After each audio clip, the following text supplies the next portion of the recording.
Los Angeles, museums have been shuttered since March. I've been going to them anyway, even though they're closed.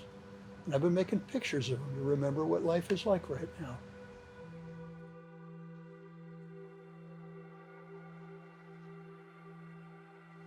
When the museums closed, it started me thinking about them, about how dark and beautiful they'd be all closed up.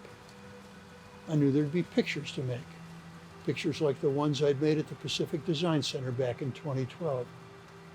On that project, I'd spent 8 months at the PDC. I was free to roam where I wanted day and night.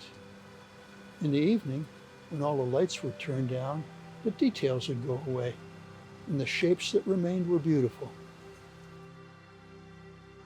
So now with COVID keeping everybody apart, I started thinking how the museums of LA would look all closed up and empty. Imagine how special it would feel to be inside the big rooms with all the lights turned off. And I wanted to make pictures of that. So for a few months, I tried to find a way inside.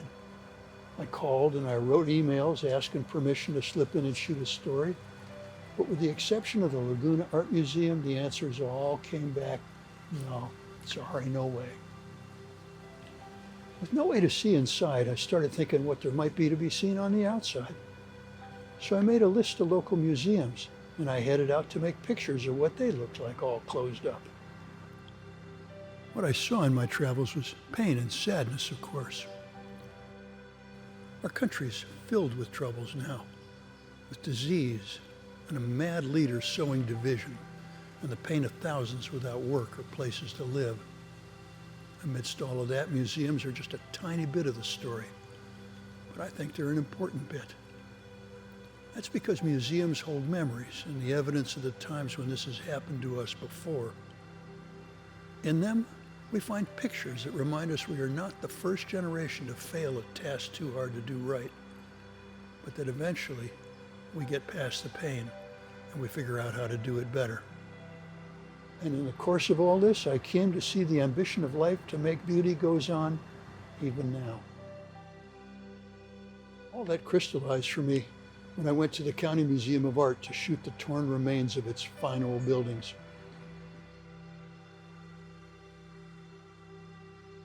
I was wandering down Wilshire Boulevard shooting pictures of the ruins, and eventually I got as far as Chris Burden's lampposts, which the museum has kept functioning through all of this. I made pictures amidst the lights for a while, and I was just getting ready to call it quits when something special happened. A family celebrating a quinceañera came to make pictures of their daughter in front of the lights. They appeared out of the darkness, the girl looking like a fairy princess.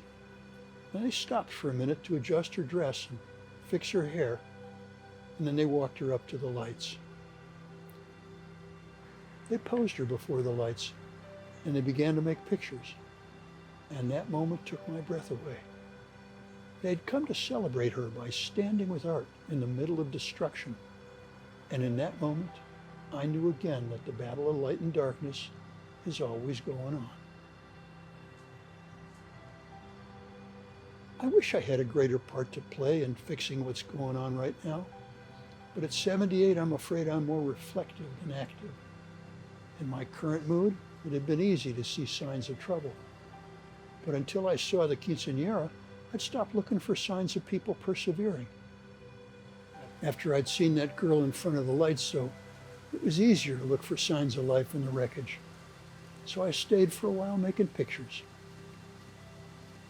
And then I headed out to make some new signs of my own.